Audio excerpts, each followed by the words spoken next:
Indian express में आज के दूसरे एडिटोरियल का शीर्षक है best women for the job. Editorial इस लाइन के साथ शुरू होता है कि क्लाउडिया गोल्डिन के काम ने इस मिथक को खारिज कर दिया है कि लेबर मार्केट में जो जेंडर डिफरेंस यानी लैंगिक असमानता है वह आर्थिक विकास होने से अपने आप घटने लगता है। तो सबसे पहले आपको बताते हैं कि क्लाउडिया गोल्डिन है कौन और उनके किस काम या योगदान की चर्चा हो रही है।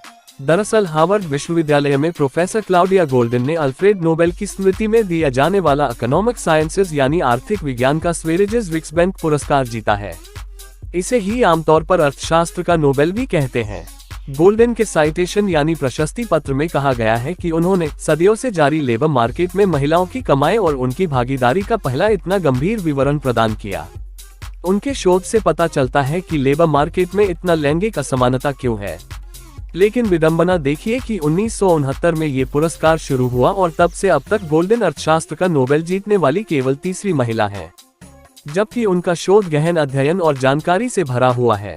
1980 के दशक में जब गोल्डिन ने अपनी रिसर्च शुरू की, उससे पहले अर्थव्यवस्था में महिलाओं की भूमिका के बारे में कई गलत धारणाएं थीं।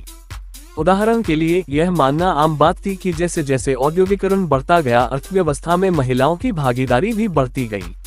यानी यह मान लिया गया कि उद्योग बढ़ रहे हैं तो महिलाओं की भागीदारी भी अपने आप बढ़ रही है। लेकिन गोल्डिन ने इसे गलत साबित कर दिया।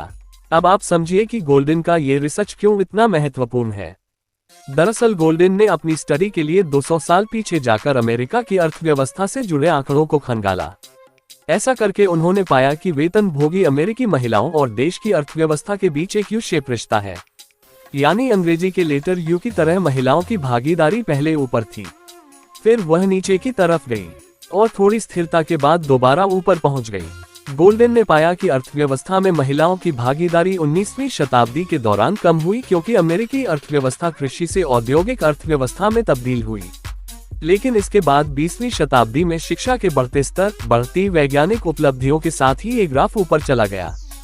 खासतौर पर समाज में गर्भनिरोधक गोलियों के प्रचलन बढ़ने और इसके साथ ही विवाह और बच्चों के पालन पोषण से जुड़ी पॉलिसी के आधुनिक होने का फायदा मिला। दरअसल पिछली सदी में royal Swedish academy of sciences को पता चला कि कई हाई इनकम यानी उच्च आय वाले देशों में काम के बदले तनख्वाह लेने वाली महिलाओं का अनुपात 3 गुना हो गया। लेकिन महिलाओं का ये प्रतिशत पुरुषों की तुलना में बहुत कम है। इसके अलावा जब महिलाएं काम करती हैं तो वे आमतौर पर कम कमाती हैं। आखिर में ये सोचने की जरूरत है कि भारत जैसे विकासशील देशों के लिए जस्टिन की इस रिसर्च से सबक क्या निकला।